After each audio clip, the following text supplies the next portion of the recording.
باللہ من الشیطان الرجیم بسم اللہ الرحمن الرحیم۔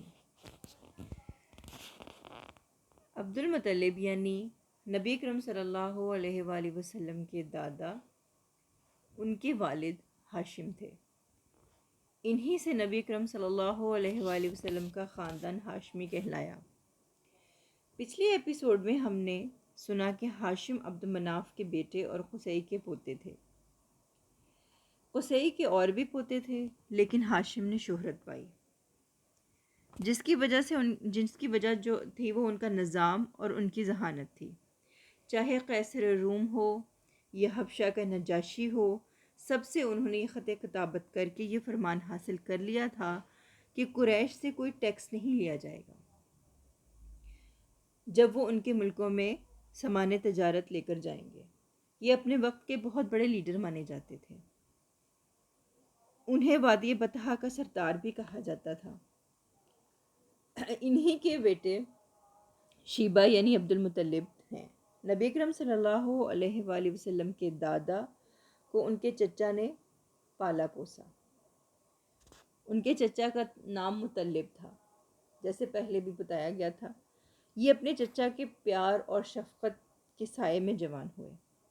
نبی اکرم صلی اللہ علیہ وآلہ وسلم کے دادا کا جن کا اصل نام شیبہ تھا، جو عبد المطلب کے لقب سے مشہور ہوئے، بہت خوبصورت اور بہت خوبصورت تھے، نیک تھے، شریف تھے اور قریشوں کے لیڈر تھے، بہت سخی تھے۔ لوگ انہیں اسی نسبت سے فیاض بھی کہتے تھے۔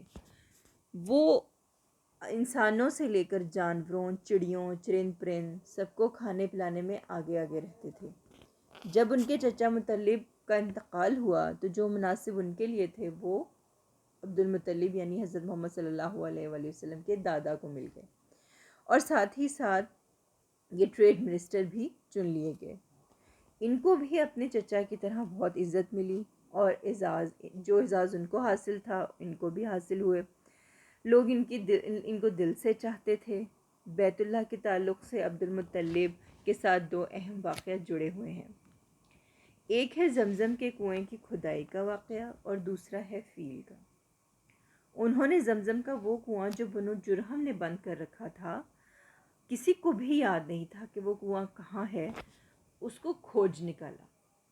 کیسے؟ اس طرح سے کہ تاریخ میں یہ آیا ہے کہ ان کو لگاتار 3 روز تک ایک خواب آتا رہا کہ کنواں نکالو، کنواں نکالو۔ پھر خواب میں ہی اس جگہ کی نشاندہی بھی کر دی گئی کہ اس جگہ پہ وہ کنواں ہے، اور وہ وہاں پہ تلاش کرتے کرتے پہنچ گئے اور کھدائی شروع کروا دی۔ اس کھدائی میں ان کا ایک بیٹا حارث بھی ان کے ساتھ تھا۔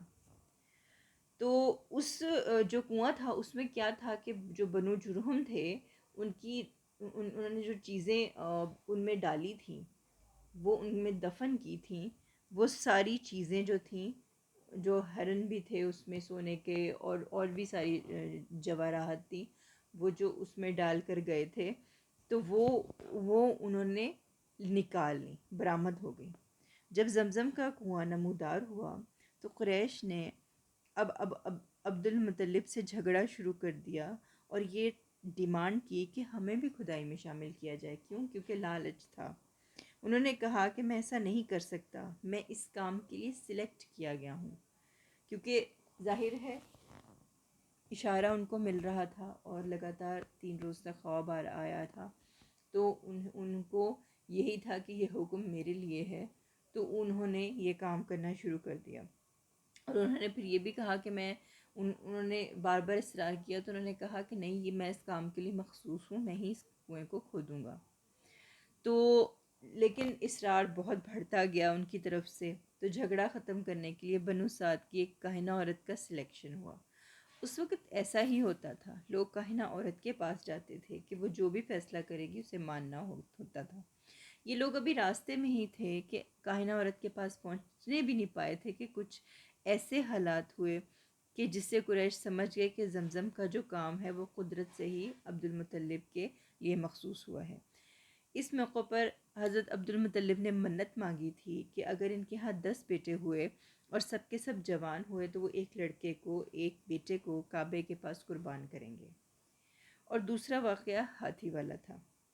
عبد المطلب کے دور میں ابرہہ حبشی نے بیت کو ڈھانے کے لیے پروگرام بنایا۔ ابرہہ نجاشی کی طرف سے یمن کا گورنر جنرل تھا۔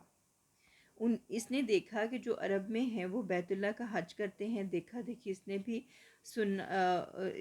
اس میں بہت بڑا کلیسا بنوایا، چرچ بنایا۔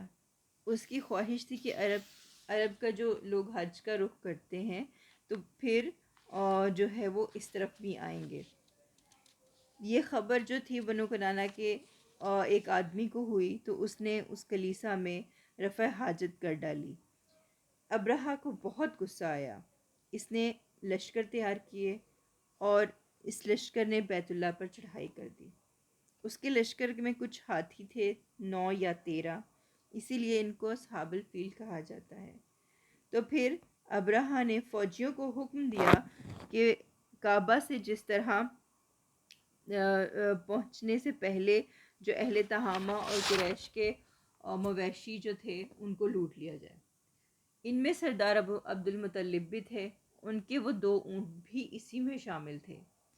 تو بیت اللہ کے ڈھانے کی خبر جب مکہ والوں کو ہوئی اور عبد المطلب نے ان کو پھر سے کہا کہ ابرہہ جو ہے وہ لڑنے کی طاقت نہیں رکھتا، سب لوگ پہاڑ پر چڑھ جائیں، تو یہ اللہ کا گھر ہے اور اگر اللہ نے چاہا تو وہ اس کو بچا لے گا۔